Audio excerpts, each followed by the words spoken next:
देखो जरा इस लड़की को, अभी तक 2 टमाटर नहीं काट पाई है ये। हाय, तुम्हारी माँ ने तुम्हें कुछ नहीं सिखाया क्या? छोड़ दो, रहने दो तुम। ऐसा करो कि ये चाय नदीम साहब को दे आओ। मैं क्यों लेकर जाऊं? ये मेरा काम नहीं है। मेरी बहन को बुलाएं, उसका काम है, वो लेकर जाएगी। अच्छा, तो अब मैं ऊपर जाकर तुम्हारी बहन को बुला कर लाऊं? तौबा तौबा। चलो पकड़ो इसे और जल्दी देकर आओ, समझ गई?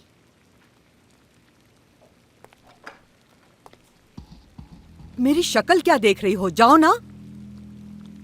ओफ, इस लड़की के तो मिजाज ही नहीं मिलते।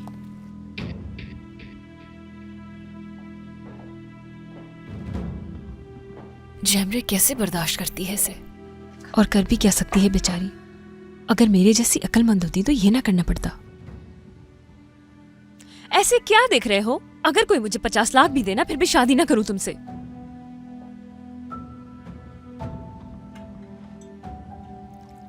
अब ऐसे क्यों देख रहे हो तुम मुझे? हाँ, चाय लाई हूं मैं तुम्हारे लिए, लो जरा आकर ले लो। ये देख क्या रहे हो? आओ आओ, चाय ले लो, मैं तुम्हारे लिए लाई हूं। तुमसे कह रही हूं, आओ मेरे हाथ से चाय ले लो, बहुत प्यार से लाई हूं तुम्हारे लिए। हिम्मत करो जरा। आई, गिरा दी। देखा तुमने, तुम कुछ भी नहीं कर सकते है ना? क्या हुआ, इस तरह काम क्यों रहे हो तुम? कहीं पसंद तो नहीं आ गई हूं मैं? अच्छी लग गई हूं ना मैं तुम्हें? बदसूरत कहीं के। हाँ, बदसूरत वो नहीं, तुम हो। ये जीता जागता इंसान है। क्या तुम्हें इसकी फीलिंग्स का कोई एहसास नहीं? तुम होती कौन हो? होती कौन हो ऐसे तौहीन करने वाली? तुम कितनी हार्टलेस हो। तुम्हें तो अपनी बहन कहते हुए भी शर्म आती है मुझे। इंतहाई घटी और गिरी हुई सोच है तुम्हारी। बचपन में एक हादसे की वजह से उसकी ये हालत हुई है किरण। सोचो अगर यही हादसा तुम्हारे साथ होता तो कैसा लगता तुम्हें? बहुत तकलीफ होती ना, बताओ। और जिस तरह तुम इसका मजाक उड़ा रही हो, कोई ऐसा करता तो कैसा लगता? बस बहुत हो गया, जाने दो मुझे। रुको, कहाँ भाग रही हो? सिर्फ अपने बारे में ही सोचकर कितनी परेशान हो गई किरण। तो सोचो एक ही व्हीलचेयर पे तुम्हें पूरी जिंदगी गुजारनी पड़े तो कैसा लगेगा? सोचो अगर आज जाते हुए तुम्हारे साथ यही हादसा पेश आ जाए तो? जानती हो फिर क्या होगा? ऐसे ही गुजारनी होगी पूरी जिंदगी अपनी।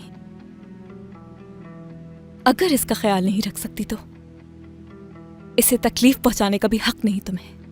जानती भी हो क्या गुजर रही होगी इसके दिल पर। किरण, ये याद रखना, एक दिन आएगा कि तुम्हारे साथ देने वाला कोई नहीं होगा। बहुत हो गया, माफी मांगो तुम इससे।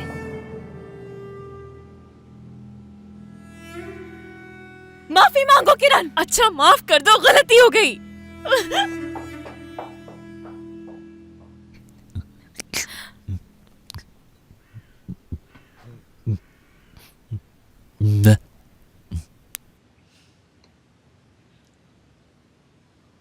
क्या बदसूरत?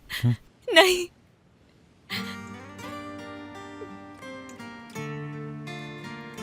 तुम बहुत हैंडसम हो नदी।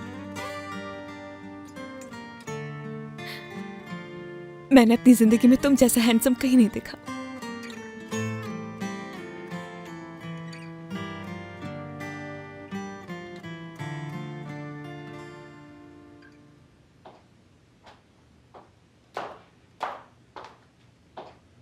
अंदर आ सकती हूँ मैं?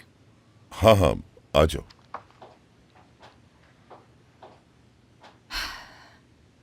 नदीम साहब की मेडिसिन खत्म हो गई है, मंगवानी होगी वो। मैं चाहती हूँ कि उनकी देखभाल की जिम्मेदारी सिर्फ मेरी हो और कोई दखल ना दे उसमें। आपसे पहले भी बात हुई थी इस बारे में। उनकी तबीयत कुछ संभल रही है अब, और मैं चाहती हूँ कि अब उनकी फिजिकल थेरेपी भी शुरू हो जाए। ठीक है, बिल्कुल जैसा तुम कहोगी वैसे ही होगा। तो तुम इस सिलसिले में परेशान मत होना।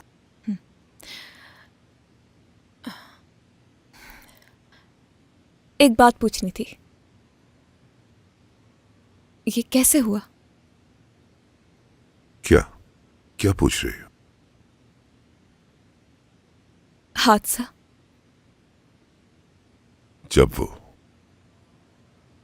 8 साल का था तो खिड़की से गिर गया था वो।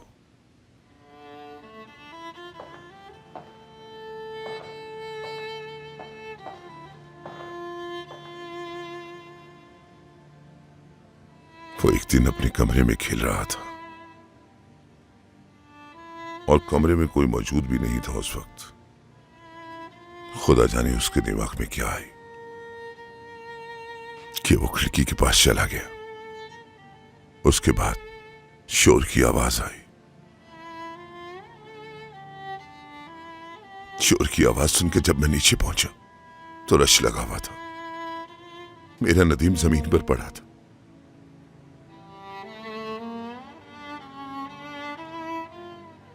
वो सब मेरे लिए बर्दाश्त करना नामुमकिन था। ना जाने क्या गुजरी होगी उस नन्हे से वजूद पर, जो मेरे लिए देखना नामुमकिन था। उस नन्हे से बच्चे पे तो गुजर रहा था वो सब कुछ। मैंने उसको अपने हाथों में उठाया। उसके छोटे छोटे हाथ बिल्कुल बेजान हो चुके थे उस वक्त। फिर उसने अपनी आंखें खोल दी और फिर अपनी जुबान से मुझे अंकल पुकारा।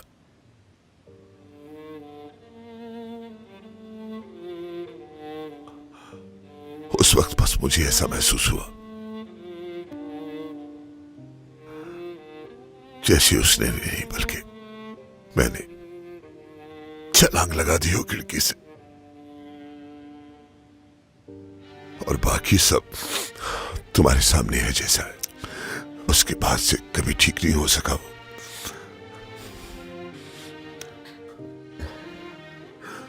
मैं उनका बहुत ख्याल रखूंगी आगा साहब।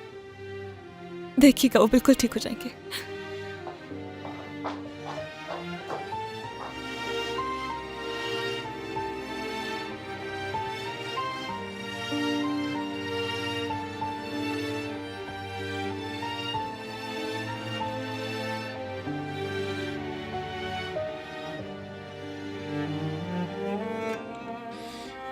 हाँ बिल्कुल ठीक हो जाएगा। मेरे लिए उम्मीद बनकर आई हो तुम यहां।